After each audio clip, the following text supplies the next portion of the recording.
taba wabayagala kubanga awamba bwami awamba wabayagala mukazi kumutwala mukosa byayagala asobola okubanga ekyakikola wabasabye sente obeera olina okubanga ozimuwa waliwo omuvubuka ye erinnya yeeteekako lya 100 day death era nga naye agamba nti kana akabinja yalina okubanga akatola ke bayita akamawazo kasangibwa eyo ng'otandise okubanga omalako eggwanga lino naye awo bo mulimu gwabwe nagwo kuwamba kutta kubanga bo balina ekirowoozo nti abakulembeze abalonde kirabika nga munnange tebakyasobola kugasa ggwanga baasoma baamalayo famire zaabwe teziri mu ggwanga lino ziri bweru wa ggwanga n'olwekyo bo tebalina kibaluma mu ggwanga lya Haiti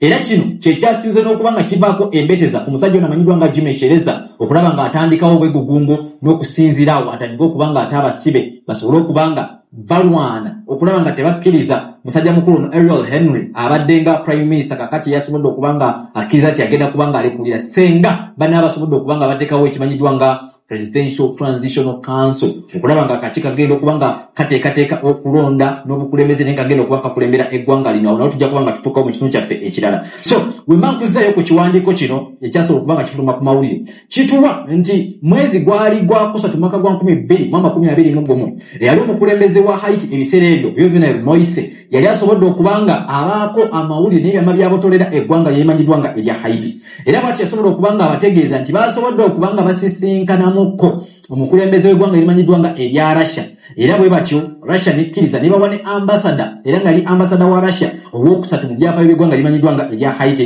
bali bamuyita Sergei Melik era nga baali bongedde okubanga bakkanya bagenda okubanga bagunyiza enkolagana wakati w'amawanga gombiri era mu mwezi ogwa June nga n'omwezi teguwera ogwali gubulayo musajja mukulu ono Mukama Katonda okubanga amujjula olw'okugwamu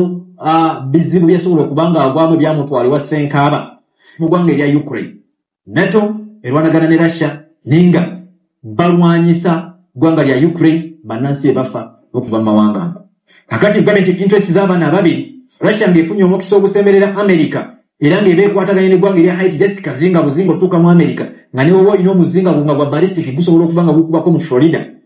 okuguba mukisa toyinza gufiirwa so nga ate n'America teyinza kukkiriza mulabe waayo wakiriko okulemererwa oyo n'ono America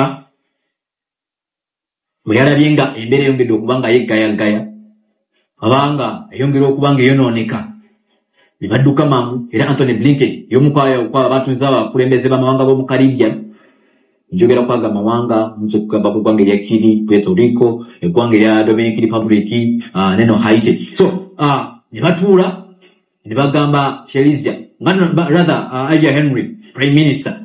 nga talina mu ggwanga lyennyini kubanga jjukira nti bamugaana okubanga akomawo jjo nyini bagigaana okulandinga nga totawana kudda ne bagamba nti sinzira wano osobole okubanga olekulira era bw'atyo balaza ya sabiiti ewedde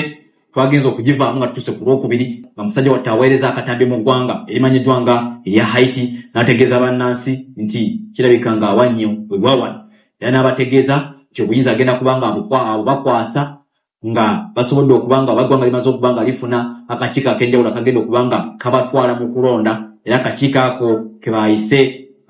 Transitional Presidential Council ano kasobola okubanga kajja kubaako abakulembeze b'ebibiina ebimu n'abakulembeze b'enzikiriza abasinga okubanga bakkirizibwamu nnyo mu ggwanga erimanyiddwa nga erya Haiti tujja kubanga tubaako be tuyinza okubanga twongerako olwokutaano lugenda okubanga lujja nenjagala kubanga nkujjukiza bujjukiza emisinde gy'amazaalibwa